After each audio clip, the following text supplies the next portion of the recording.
As promised mga kabisyo, eto na naman tayo sa panibagong video kung saan bubuksan na natin yung ating Elite Trainer box na Pokemon Go series. O, diba? Sa wakas, matatry na natin magbukas ng ETB. First time sa atin to. Bali, nakuha nga pala natin to sa Shopee, no? In-order natin and dumating din naman agad. Ang mga chase cards dito, yan sila Candela, Rainbow Rare. Mga Rainbow Rare na personality sa Pokemon Go. Si Melmetal, Gigantamax, Mewtwo V, Radiant Charizard, Dragonite, and Mewtwo V-Star na Rainbow Rare. So, yan yung mga chase cards dyan. Then, eto yung promo card niya, si Mewtwo. Bali foil promo card siya, Mewtwo V. So meron din ditong mga sleeves kung gusto mong maglaro, pwede mo sila ilagay dyan para di ma-damage. Meron ding energy cards, energy sets na yan. Meron din dividers and damage counters, pati na rin yung dice and yung ating acrylic V-Star marker.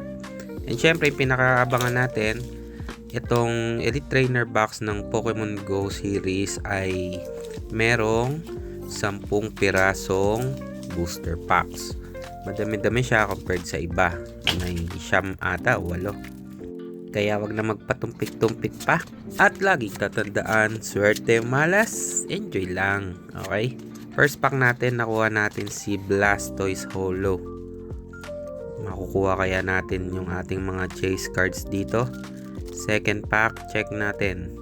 Kaya ako nga din pala binili tong ETB kasi player din kami ng Pokemon Go. So shoutout nga pala sa team Pokemon Go Cavite City. Bukas ata magre-raid kami ng Gigantamax Inteleon. So second pack natin, nakuha tayo ng holo na Melmetal.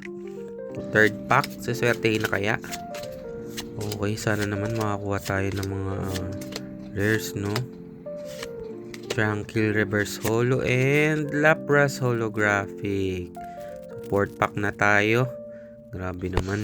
Parang ang kunat naman itong ETB na to. Maganda pa yung pull natin kagabi, no? So, fourth pack. Venusaur naman na holographic. Parang kompleto na tayo ng Charizard na lang. Kompleto na tayo ng starters. So, fifth pack na ata to. Check natin. May makakuha pa tayo. Smirgle. Snorlax, Reverse Holo, and Blastoise na naman. Anak ka ng pagong. Dalawang pagong na yung nakukuha natin. Sixth pack. Grabe, nakakalahati na tayo. Wala pa rin magandang hits. Pokestop, Reverse Holo, and yun. Mewtwo V, full art. Kasarean lang to eh. Hindi pa siya ganun ka rare. Pero okay na rin. At least na iba naman, diba? So, seventh pack. Check natin, makakakuha ba tayo na maganda. Moltres Reverse Holo and Slacking V full art.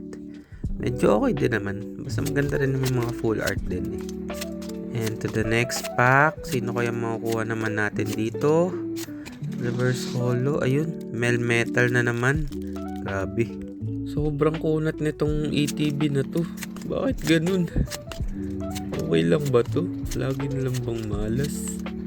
Charmander, Venusaur, Golisopod. Diyos ko po. What's happening? Ito yung sinasabi sa Pokemon Go na may sumpa eh. Yung pag di ka makakuha ng shiny. Gantong-ganto yung feeling nun. Sobra. Okay. Sa wakas, speaking of the devil, nakuha natin yung Radiant Venusaur tsaka itong holographic Charizard. Para sa akin, okay na ako dito. At least nakumpleto ko yung 3 starters. Okay na ako dito. Ito, goods din tong Radiant Venusaur. Kasi ito yung shiny version niya sa Pokemon Go. So, maganda yung pagka-holographic niya. And, ayun nga, nakumpleto natin yung 3 starters. Pero, grabe. Medyo lamang si malas, pero okay lang. Enjoy pa din. Ito yung mga hits natin, no? Yung Slacking V na full art. Tapos, nandito rin syempre si Mewtwo V. Dumadami na yung Mewtwo ko, no? Pwede rin ako mag-collect ng Mewtwo. Diyan na yung Blastoise, Venusaur na holo. Then, yung Melmetal, nakadalawa tayo nyan. Blastoise, dalawa din. Then yung ating Radiant Venusaur, yung Shiny Venusaur. At syempre yung ating Charizard na holo. Forma rin itong Radiant Venusaur. Ang ganda ng pagka-holo niya.